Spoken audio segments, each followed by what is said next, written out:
Olá, amigos! Estamos de volta aqui na nossa live, reconectando para a segunda parte da nossa live, procurando a espiritualidade.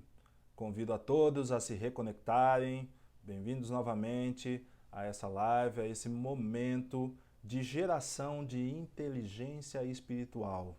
É muito interessante porque a gente sempre fala de inteligência emocional, inteligência mental, e existe também uma inteligência que é a inteligência espiritual.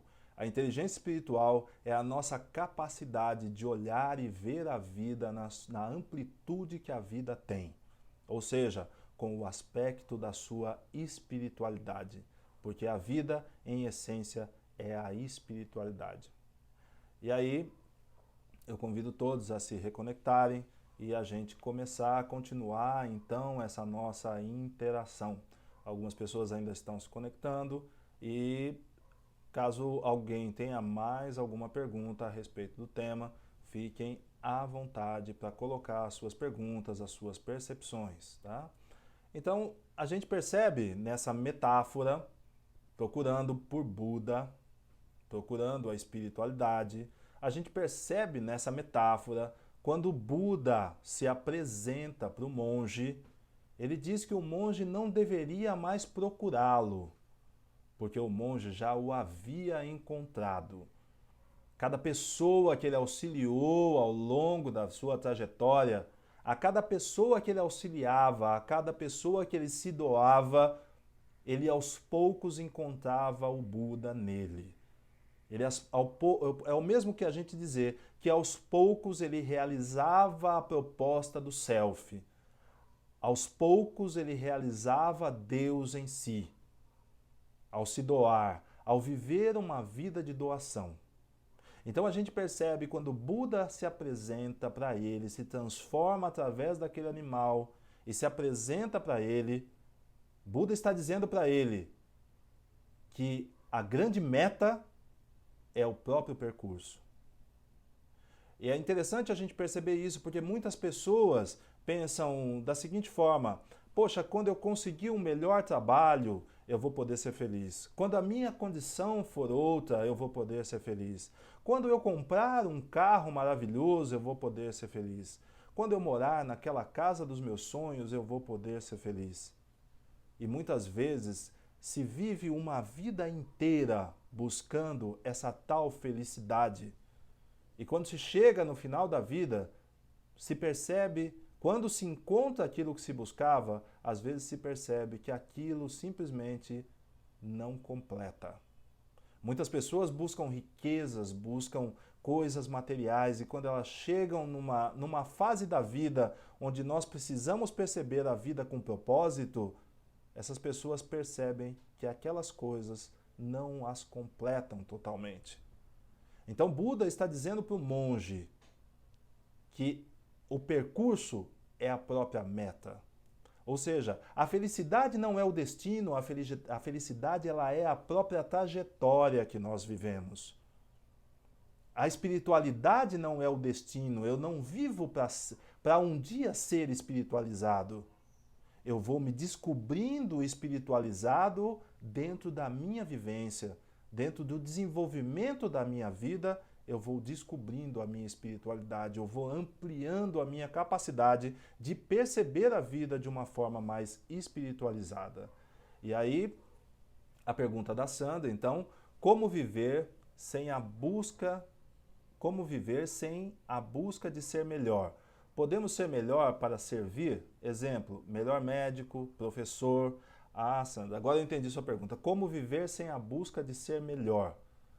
Na verdade, essa busca de ser melhor da qual você fala é a busca de ser melhor diante de mim mesmo. Eu quero ser melhor diante de mim. Eu não quero ser melhor que alguém. Eu quero ser melhor diante de mim. Eu quero ser um melhor terapeuta amanhã. Eu quero ser um melhor terapeuta hoje. Eu quero ser um melhor amigo hoje. Eu quero ser um melhor pai hoje. Eu quero ser um melhor marido hoje. Esse ser melhor, ele está ligado diretamente com a nossa essência, com a nossa autorrealização, com a nossa autopercepção. Eu não quero ser melhor marido do que determinada pessoa. Eu não estou em competição com ninguém. Eu estou simplesmente buscando a realização do self em mim. E quanto mais eu realizo esse Deus que há em mim, melhor eu me percebo. E a pessoa que eu sou melhor do que eu era antes, essa pessoa pode servir melhor. Essa pessoa pode ser um melhor terapeuta, pode ser um melhor médico, pode ser um melhor advogado.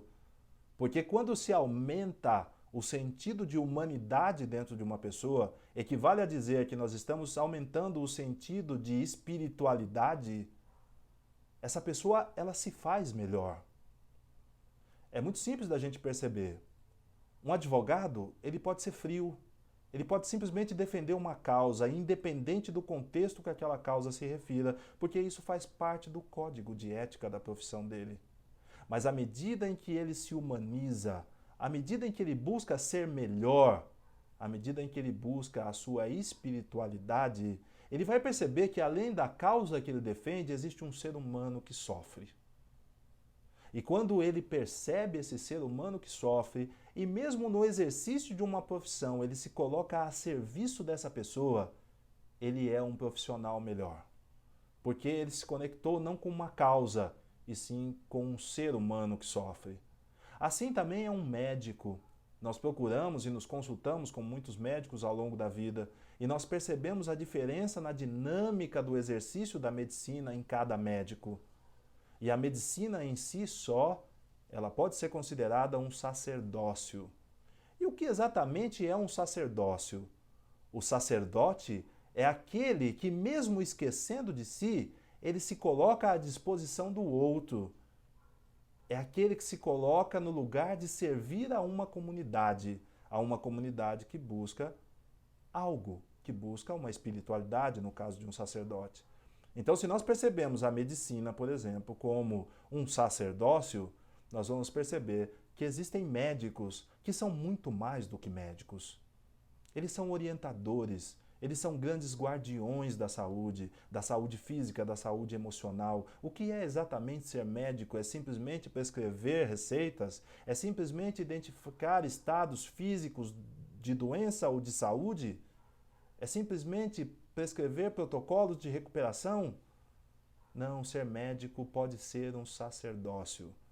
Ser médico pode ser olhar pessoas como seres humanos. Ter a colocação, a sua colocação diante da vida com o respeito devido pela natureza humana. Quando um médico faz isso, ele é um médico melhor, porque ele percebe que naquele corpo que ele está atendendo, que ele está cuidando, habita uma essência que é muito antes daquele corpo e que essa essência é humana, está numa experiência humana, essa essência sente, essa essência vive, essa essência percebe. E respeitando essa essência, ele é um médico melhor a cada dia, porque ele interage com a vida de uma forma mais espiritualizada. Então a busca de ser melhor é diante de mim, é diante do próprio self, é diante das propostas da espiritualidade que a vida nos faz. E a Nabila está aqui me perguntando, por que o caminho de encontrar Deus tem que passar pelo sofrimento? Nabila, essa é uma coisa que eu acho que só Deus explica, mas é uma coisa que nós constatamos na vida. E é muito interessante, porque nós constatamos que o sofrimento é inerente à condição humana no momento em que nós nascemos. Não é ao longo da vida, quando nós ficamos adolescentes ou adultos, que nós percebemos que o sofrimento existe. É na hora em que nós nascemos, nós percebemos que a tônica da existência humana, ela é uma tônica que nos colocará em contato com o sofrimento. Quando uma criança nasce, no seu primeiro ato de respirar, o que ela sente não é alegria pela vida. O que ela sente não é um pleno estado de êxtase, o que ela sente é dor.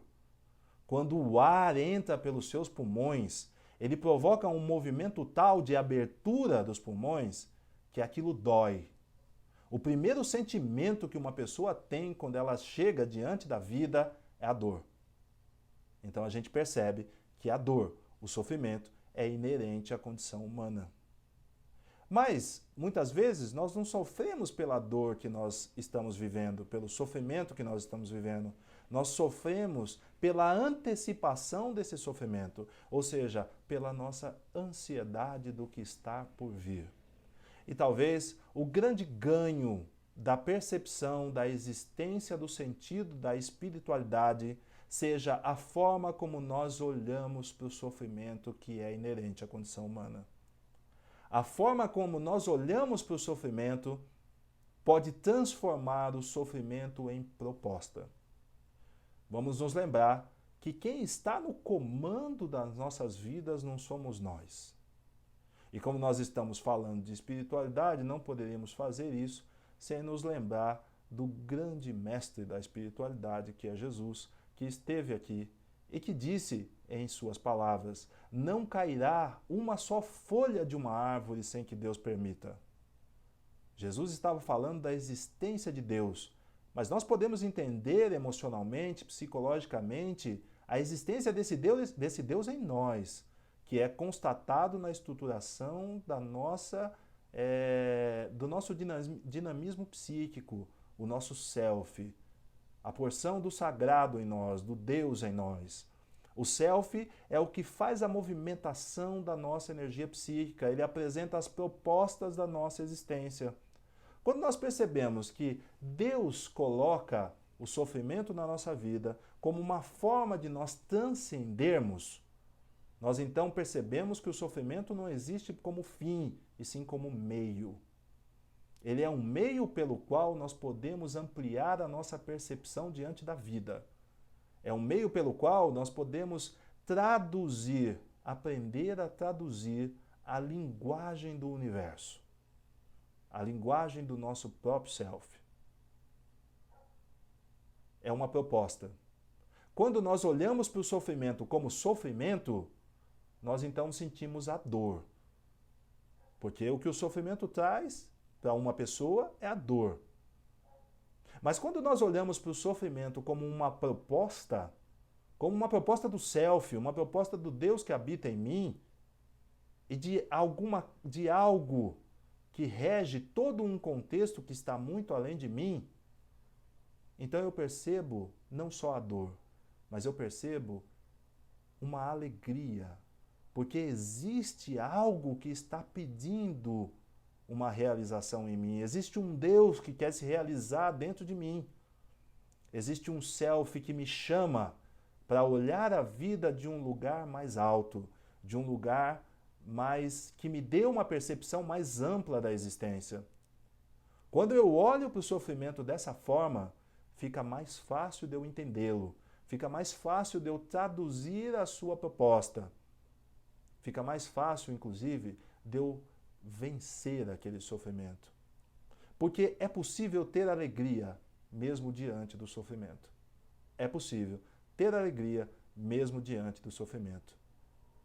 Porque veja bem, uma criança sofre, mas logo depois ela se encontra com o peito da sua mãe, que a amamenta, que a nutre. A natureza é assim. Ela sempre nos dá os nutrientes necessários para que a gente enfrente, para que a gente transcenda o sofrimento e encontre o crescimento através do sofrimento. Essa é a grande tônica da existência do sofrimento na nossa vida. O percurso é a própria meta. Olhar além de si é o grande objetivo da espiritualidade. Essa é a forma de nós realizarmos o Buda em nós, de nós realizarmos o Self em nós. Essa é a forma de nós vivermos uma vida com significado. Quando uma pessoa chega lá na terceira idade, que ela olha para trás, ela perceber que a sua vida teve um significado, que ela vai deixar um legado, que ela vai deixar uma história, que o exercício da sua existência contribuiu significativamente com a vida de outras pessoas.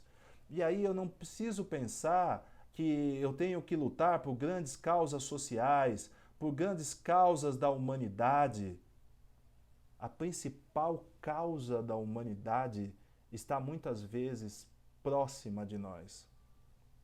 Madre Teresa de Calcutá dizia o seguinte: se você quer realmente mudar o mundo, volte para sua casa e ame a sua família. Isso é de uma espiritualidade sem limite. Essa visão de Madre Teresa de Calcutá é de uma espiritualidade sem limite. Se você quer realmente mudar o mundo, volte para sua casa e ame a sua família. Não existe mudança no mundo que não passe primeiramente por amar aqueles que estão mais próximos de nós. Muitas vezes uma pessoa quer amar a humanidade, quer lutar por grandes causas sociais, mas na verdade ela não conseguiu ainda compreender a existência de pai e mãe na sua própria vida. Ela não conseguiu aceitar e fazer as pazes com a sua própria família. Ela não conseguiu fazer as pazes com um irmão ou com uma irmã. Como é possível viver uma espiritualidade dentro dessa percepção de Madre Teresa de Calcutá? De voltar para a sua causa, para a sua casa, se você quer realmente ajudar a humanidade, volte para a sua casa e ame a sua família. Todo o exercício da espiritualidade passa por esse ponto, pela família, pela forma como nós nos relacionamos, como nós amamos aqueles que estão mais próximos de nós. Lembre-se sempre dessa afirmação de Madre Teresa de Calcutá. Se você quer mudar o mundo, volte para sua casa e ame a sua família. A Vitória Tríbia, está me dizendo aqui, perguntando: o budismo diz que dor e sofrimento são diferentes.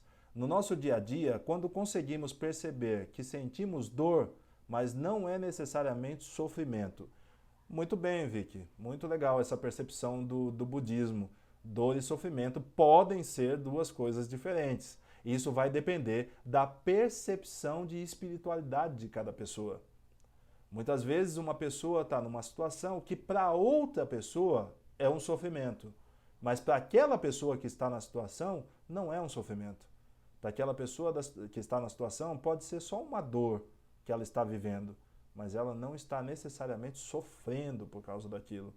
Porque vai depender da forma como ela olhar para aquela dor, vai depender da forma como ela olhar para aquele sofrimento. Para ele ser sofrimento ou ser proposta. Então, a espiritualidade pode nos dar essa condição que o budismo nos coloca, que dor e sofrimento são duas coisas distintas. Mas essa percepção somente a espiritualidade vai nos dar.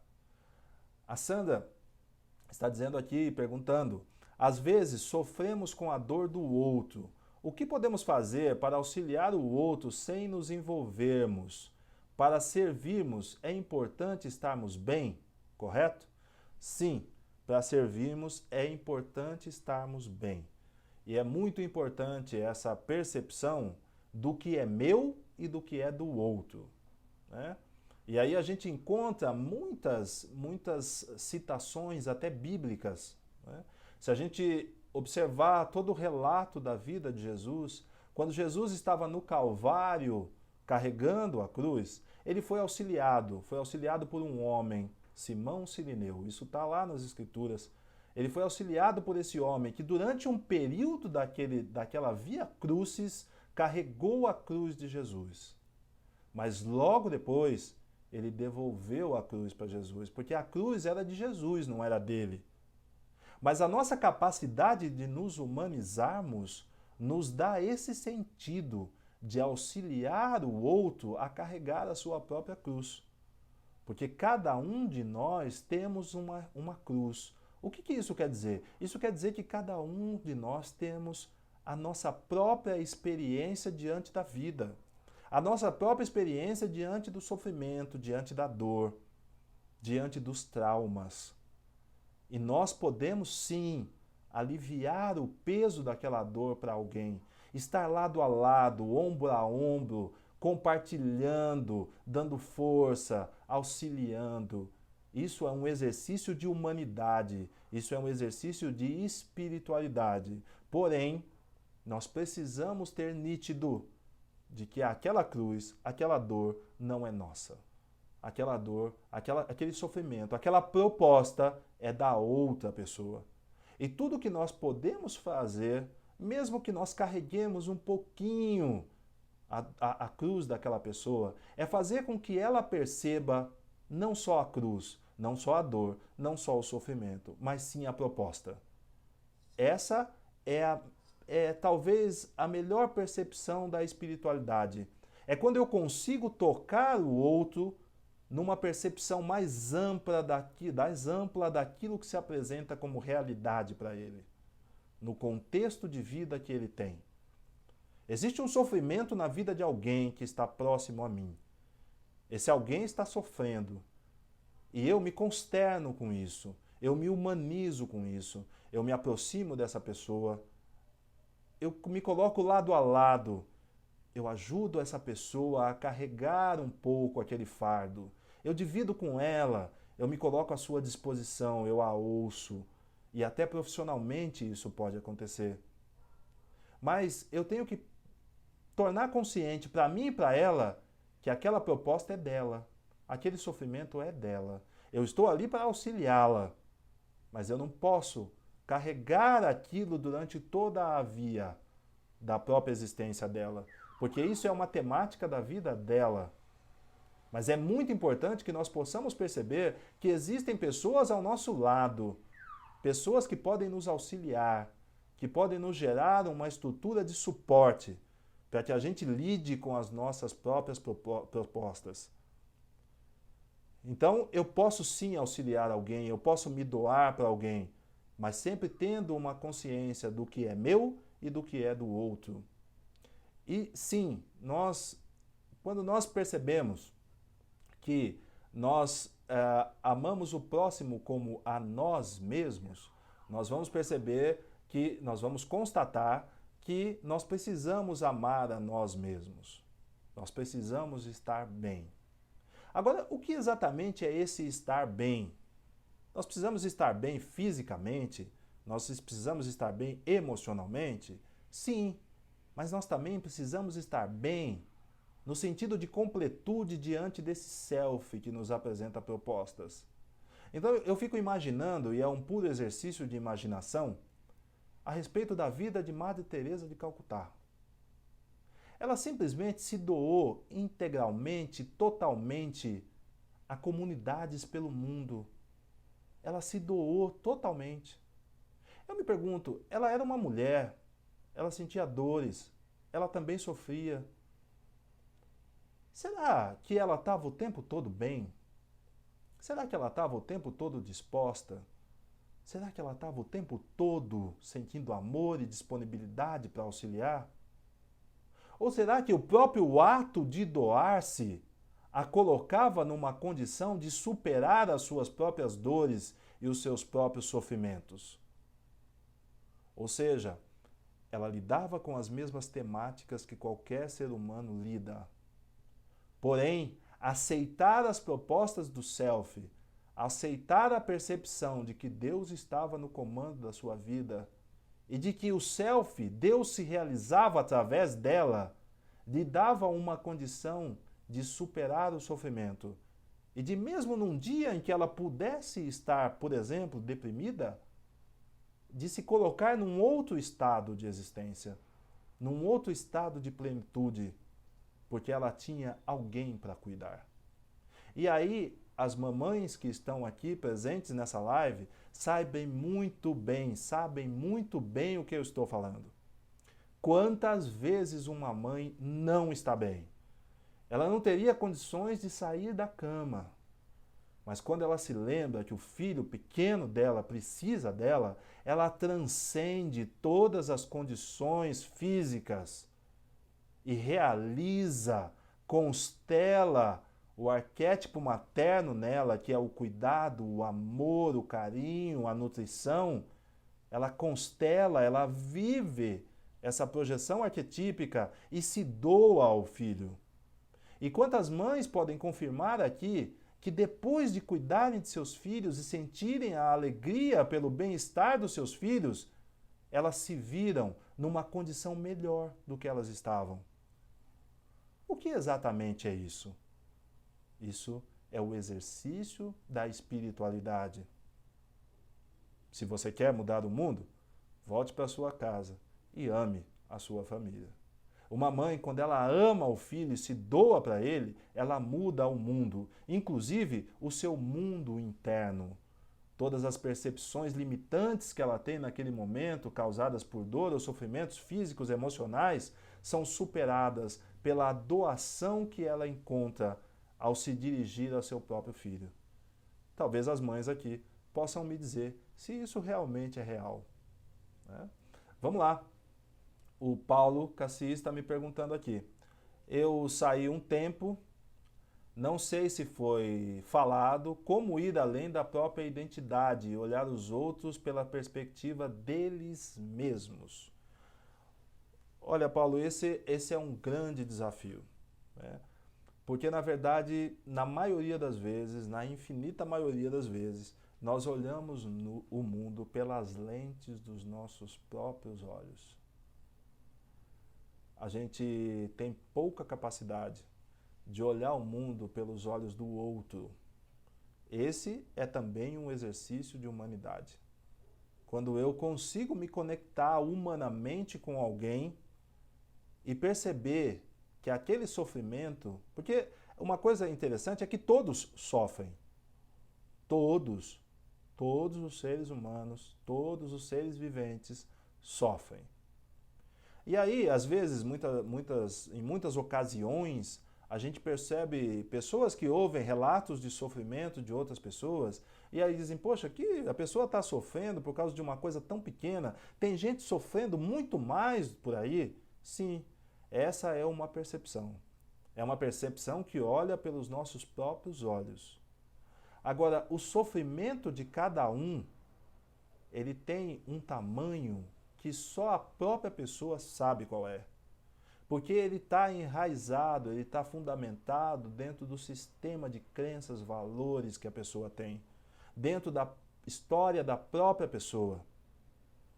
Então é impossível eu dizer que uma determinada pessoa sofre mais do que a outra, porque a situação que eu percebo como um enorme sofrimento, para mim, pode não ser para outra pessoa. Ela pode ter uma outra forma de olhar para o sofrimento. Então, a gente conseguir perceber o sofrimento pela ótica da pessoa que nos relata alguma coisa, também é um exercício de humanidade, também é uma humanização. Muito legal estar aqui percebendo a participação de todos vocês.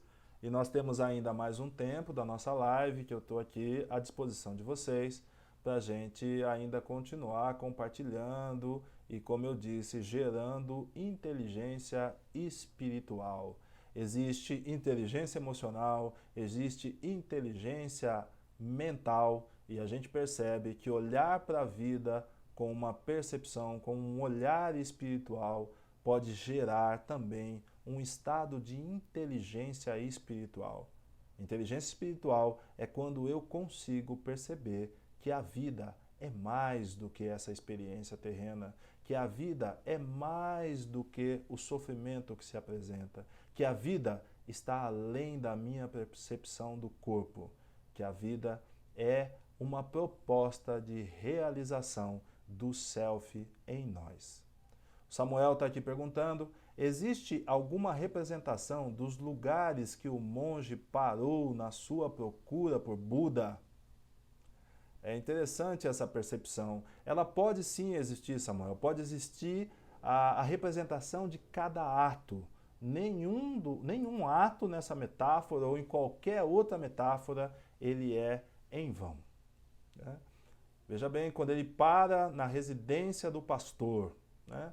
O que realmente significa um pastor? Talvez eu não tenha tempo aqui hoje nessa live de abordar todos os detalhes dessa metáfora, toda a riqueza de significado dessa metáfora. Mas ele parou na casa de um pastor. Né? O que exatamente faz um pastor? E perceba, o pastor deu guarida a ele, deu estada a ele, deu comida, deu água. E aí, ao partir pela manhã, ele percebeu que ele não poderia abandonar o pastor sozinho, recolhendo as ovelhas que haviam se perdido em virtude da tempestade da noite anterior. E aí então ele esquece de si, ele esquece das próprias propostas, dos próprios objetivos que ele tinha colocado para ele não olha só para ele, mas ele se volta para alguém que o auxiliou durante a trajetória.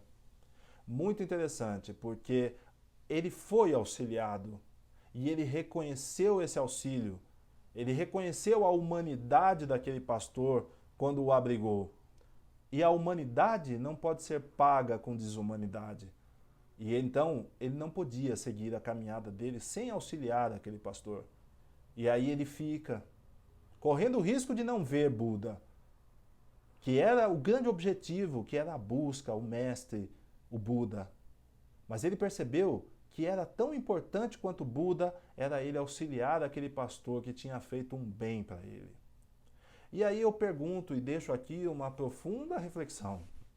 O quanto nós reconhecemos o bem que nós recebemos de outra pessoa? Quantos de nós, ou quantas pessoas nós conhecemos, ou nós mesmos, quantas vezes nós nos damos a oportunidade de perceber o bem que a nossa estrutura familiar nos fez? Independente se os nossos pais erraram, se eles não foram perfeitos, porque não existe ainda a perfeição na condição humana. Toda a busca é nesse sentido, mas ainda não existe a vivência de uma perfeição plena.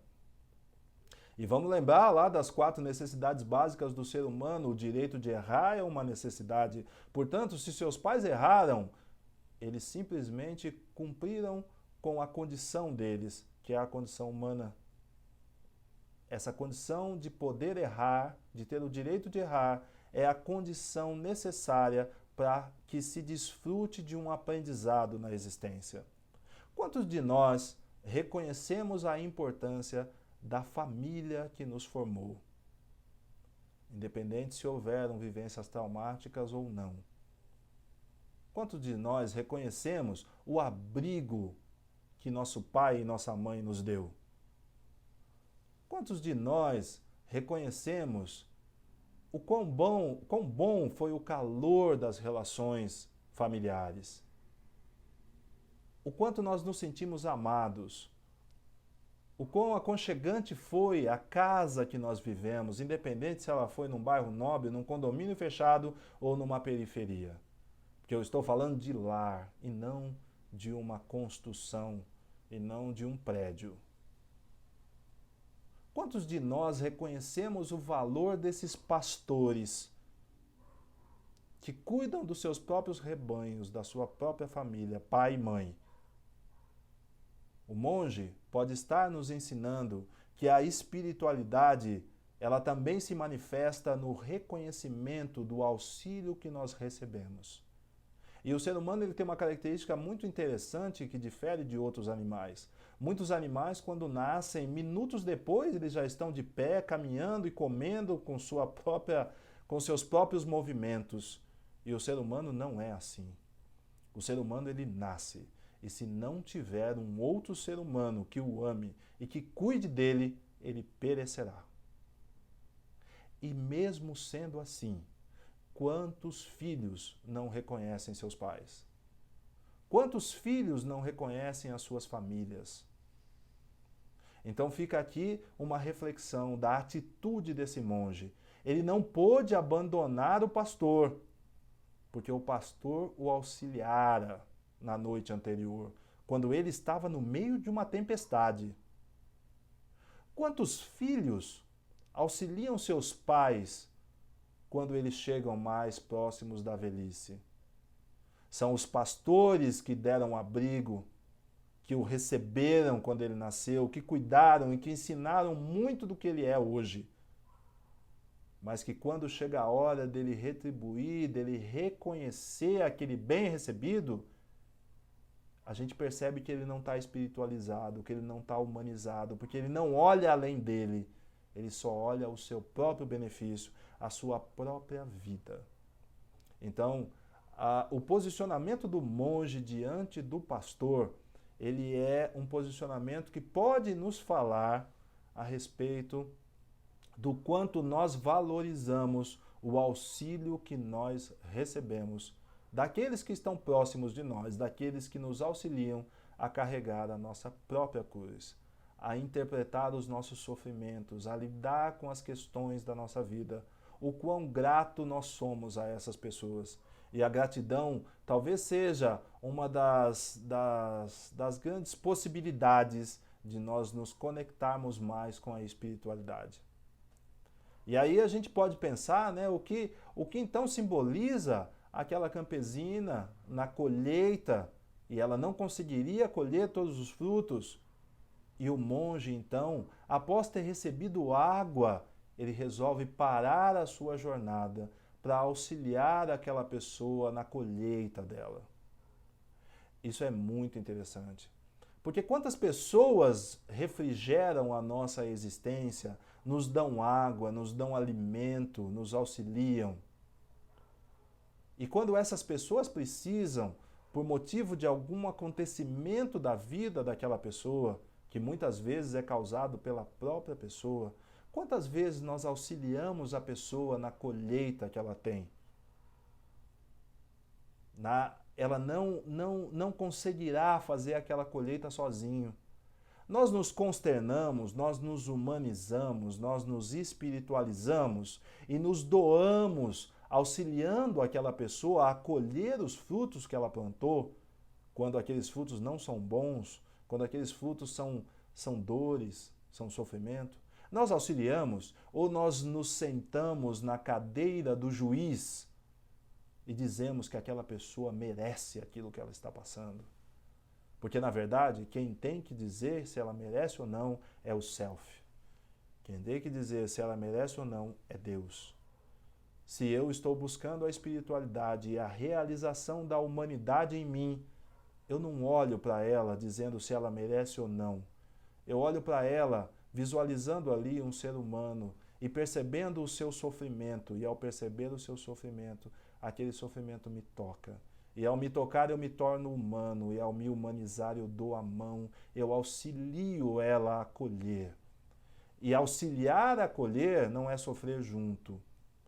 Pode ser também como uma experiência de humanização, mas auxiliar a acolher, numa percepção mais ampla e mais espiritualizada, é também ensinar a fazer um novo plantio, a preparar a terra para um novo plantio. E essa talvez seja também uma possibilidade de espiritualização dos conteúdos que a vida nos apresenta. E aí tem uma pergunta do Rodrigo. O que você tem a dizer sobre a compreensão do outro no sentido do desenvolvimento espiritual? O ego muitas vezes faz a pessoa não compreender o outro, certo? É uma pergunta que o Rodrigo faz. Sim, o ego. A individualidade. Lembre-se que eu falei a respeito desse tema, né, da individualidade numa das nossas lives, né, que a individualidade muitas vezes ela bloqueia a nossa comunhão, o nosso sentido de humanidade. Então, muitas pessoas buscam a sua individualidade. A individualidade é quando eu olho para mim mesmo e me reconheço como uma pessoa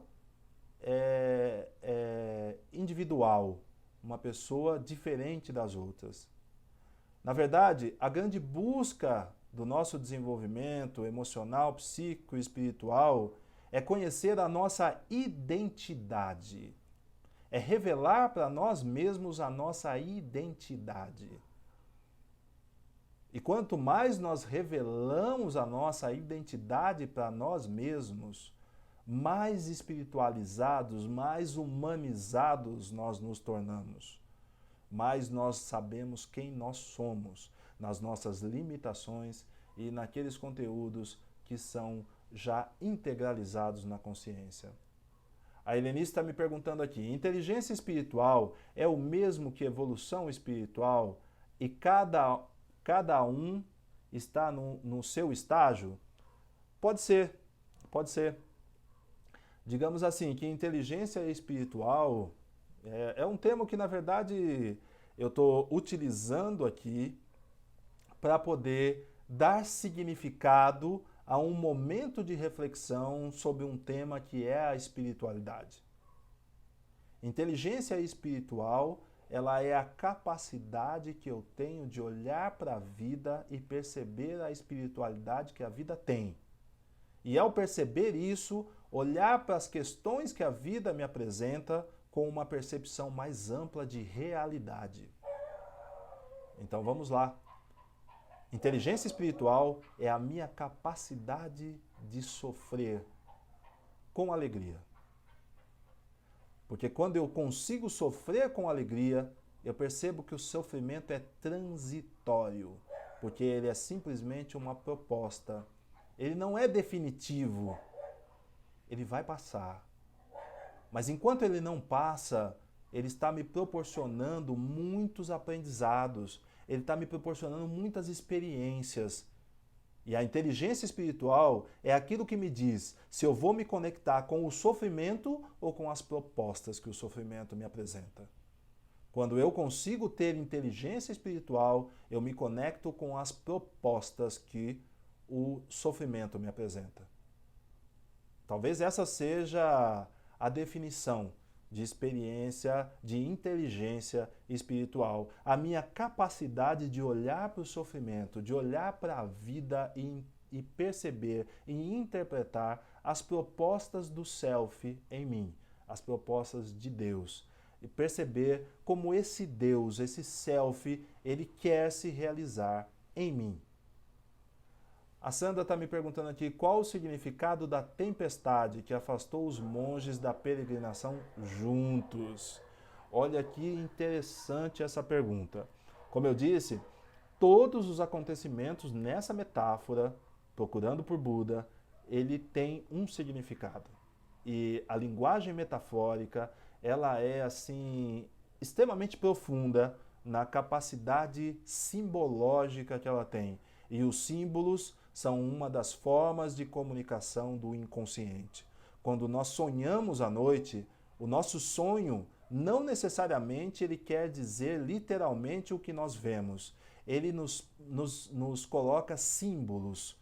E esses símbolos eles precisam ser traduzidos, eles são metáforas, eles são ilustrações que o inconsciente está usando para nos transmitir mensagens. Então vamos lá. Qual o significado da tempestade que afastou os monges? Vamos lá. A peregrinação que nós decidimos fazer em nossa vida, ela vai nos apresentar muitos desafios. Algumas vezes ela vai nos apresentar sofrimentos e algumas vezes ela vai apresentar grandes tempestades. E aí, quem vive uma vida de casado, por exemplo, sabe que dentro de um casamento, nós fizemos uma live falando a respeito de relacionamento, a gente sabe que dentro de um casamento não se vive só dias de sol. Existem dias nublados, existem dias de tempestade. E é muito interessante porque é uma máxima da navegação. Um bom marinheiro se conhece no mar brabo. Quando o mar está bravo, é que a gente conhece um bom marinheiro. Quando a maré está revolta, é que a gente conhece um bom marinheiro. Porque navegar em maré mansa, todos nós sabemos. Isso equivale a dizer que perceber a tempestade, perceber e entender o propósito da tempestade é uma forma de nós entendermos a espiritualidade que a vida nos apresenta em determinada situação.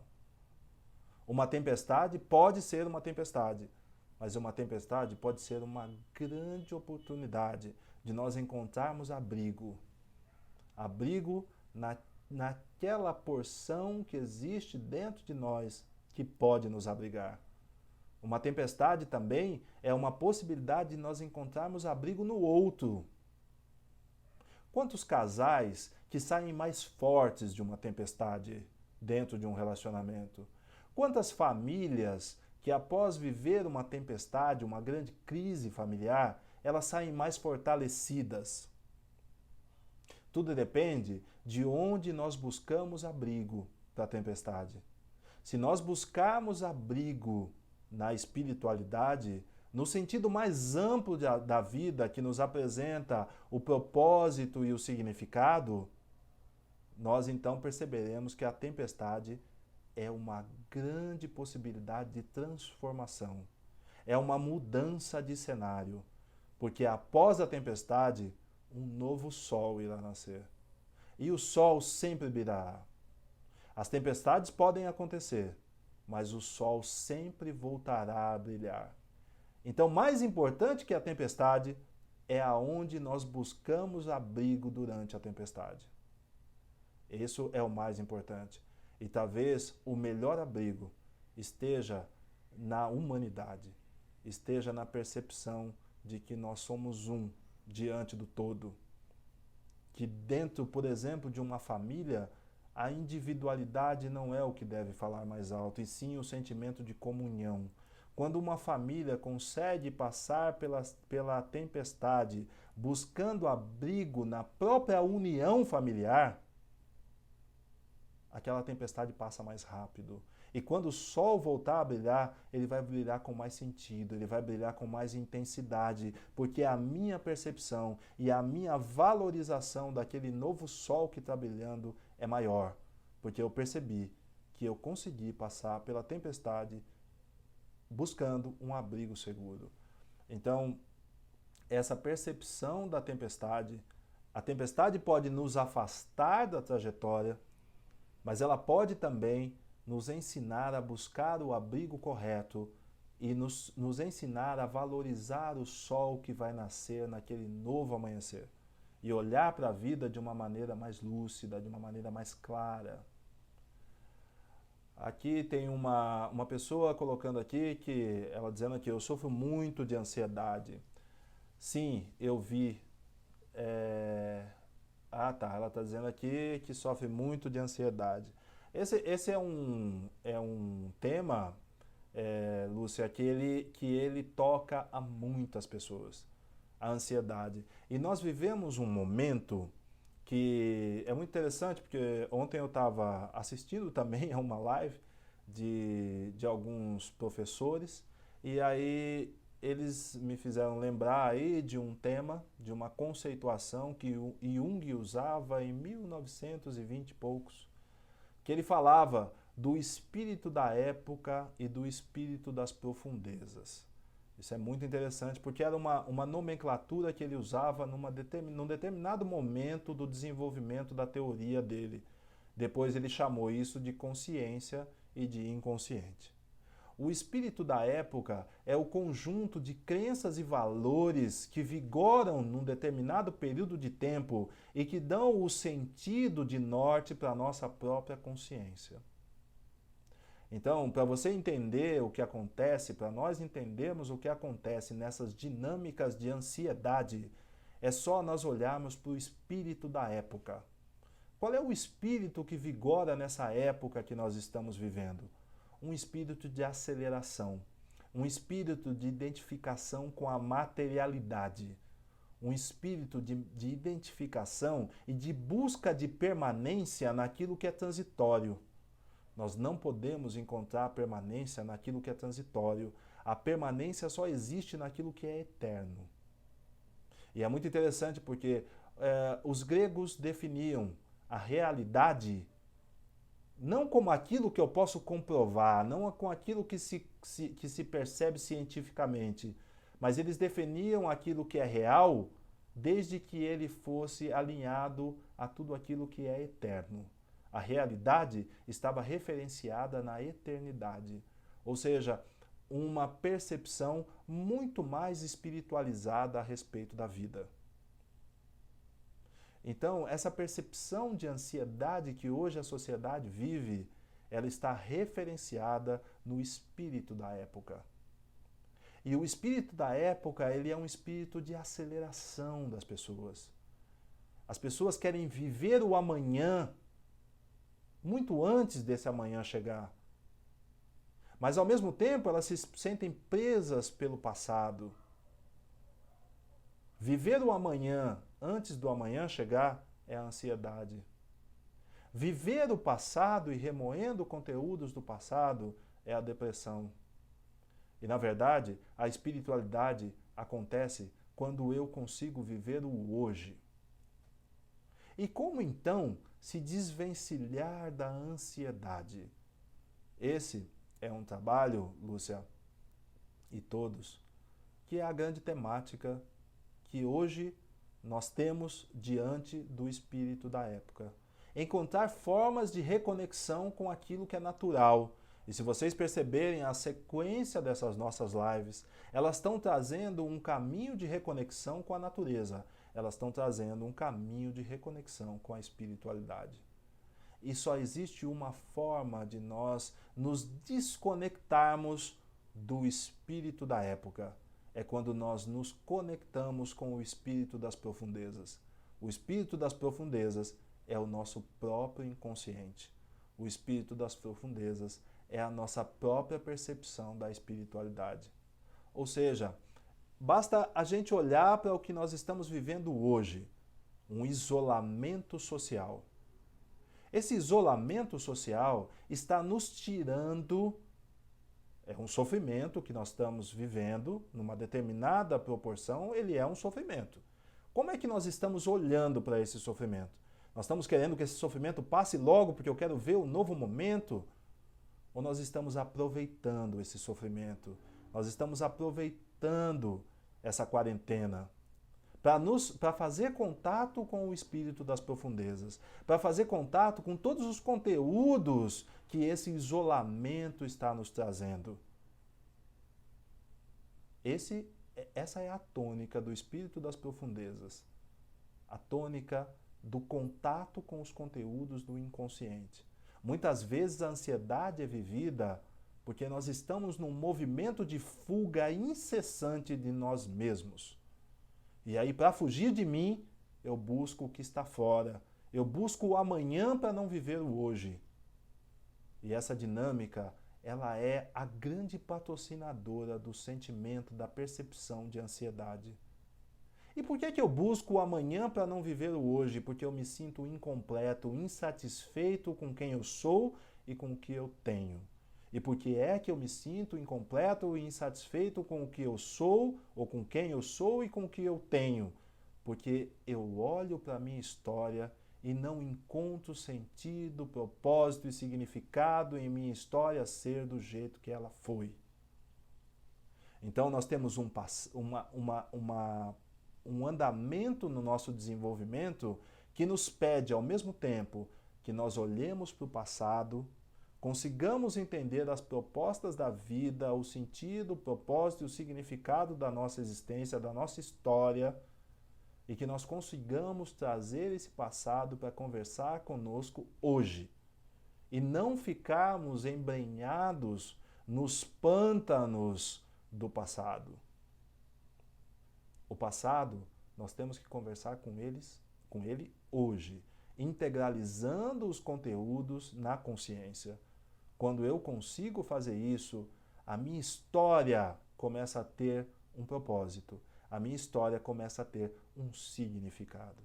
E eu costumo dizer que nós somos a história que nós contamos da nossa própria história. Por que é que eu vivo uma dinâmica de ansiedade? Porque eu quero o futuro. Eu quero o futuro. Porque o passado me incomoda e eu não consigo viver o presente com esse passado que eu tenho. Pois eu digo que a solução para isso está em olhar para esse passado de uma forma diferente. E aí, um processo terapêutico pode ser de extrema valia para que eu consiga olhar para a minha história de uma forma mais assertiva, viver o hoje, viver presente no presente e construir no presente o amanhã que eu desejo. Então, a dinâmica da ansiedade, ela está nos mostrando muitas coisas que nós podemos olhar com uma nova perspectiva. O Kleber está me perguntando aqui, você falou de sonhos, por que eu nunca me lembro do que sonhei? Tem algum exercício para que possamos nos lembrar e aproveitar melhor do significado dos nossos sonhos para nos aperfeiçoarmos? E aí, Kleber, eu vou te convidar a guardar essa pergunta numa caixinha bem especial, porque nós vamos falar a respeito de sonhos futuramente em uma das nossas futuras lives. Eu quero trazer esse conteúdo dos sonhos, porque ele também é fundamental para que a gente perceba a comunicação que o inconsciente faz conosco todos os dias. O inconsciente está se comunicando conosco durante 24 horas. Mas quando nós estamos em vigília, quando nós estamos acordados, nós estamos com a racionalidade ligada. Então nós não percebemos de maneira tão fácil o inconsciente. Quando nós desligamos a racionalidade e baixamos as nossas ondas cerebrais durante a noite, aí o inconsciente se vê mais livre para manifestar as imagens. E essas imagens que vêm através dos sonhos, elas têm um significado. E por que é que eu não me lembro dos sonhos? Na verdade, todos nós sonhamos. E não se lembrar do sonho também é uma dinâmica emocional. E aí eu vou te convidar a ficar ligado, porque nós vamos tratar desse conteúdo em próximas lives que nós fizermos. Vamos lá. Aí ele está me perguntando qual a relação dos sonhos com a espiritualidade. Então eu continuo aí te convidando a estar ligado nas próximas lives, tá? O Carlos Assunção está me perguntando, se deixo a minha dor e sofrimento para auxiliar o próximo, ganho forças para superar os meus momentos? Muito interessante essa pergunta do Carlos também. Muito legal ter você aqui, Carlos, nessa live com a gente, amigo, pessoa muito querida. Carlos, na verdade a proposta não é deixar o meu sofrimento e a minha dor. A proposta é conseguir, através do meu sofrimento, me conectar com o sofrimento da outra pessoa. Isso é uma experiência de humanidade. Quando eu percebo o coração do outro, o que toca o coração do outro, e eu só posso perceber isso quando eu também estou conectado com o meu próprio coração, com o meu próprio sentir. Então, quando eu me conecto com o meu próprio sentir, eu já estou vivendo uma experiência de superação dos meus momentos. E aí, quando eu me dedico ao outro, essa experiência se intensifica. Amigos, muito legal a participação de vocês. Ainda tem muitas perguntas aqui sendo feitas, mas nós estamos chegando ao final da nossa live. Estamos a 1 minuto e 40 segundos. Foi muito bom estar aqui com vocês e nem vi o tempo passar. São 2 horas de compartilhamento, de geração de inteligência espiritual. Muito legal estar aqui compartilhando desses temas com vocês. As perguntas que eu não consegui responder, eu me coloco à disposição. Podem mandar mensagens, podem me requisitar, podem me procurar e a gente pode compartilhar, posso esclarecer alguma dúvida. A Sandra está dizendo aqui que vai sonhar com essa live. Poxa vida, espero que tenha sido boa, que tenha sido significativa. A Lúcia está dizendo, muito obrigada por ajudar nós, seres humanos. Muito obrigado pela atenção e suas palavras. Muito obrigado a vocês pelo carinho, por estarem comigo nesse momento. Eu estou buscando uma forma de contribuir com vocês, contribuir com a humanidade. Ao entrar em contato com as minhas próprias questões, tornar isso também o fruto do meu próprio contato, acessível e contributivo para que cada um também possa interpretar melhor as questões da sua própria existência. Eu sou muito grato a vocês por essa participação e muito feliz por estar conseguindo contribuir com cada um. Muito bom estar com vocês, um grande beijo, fiquem com Deus e a live estará disponível na sequência no IGTV e amanhã no YouTube. Um grande beijo, fiquem com Deus, tudo de bom. Até a próxima live.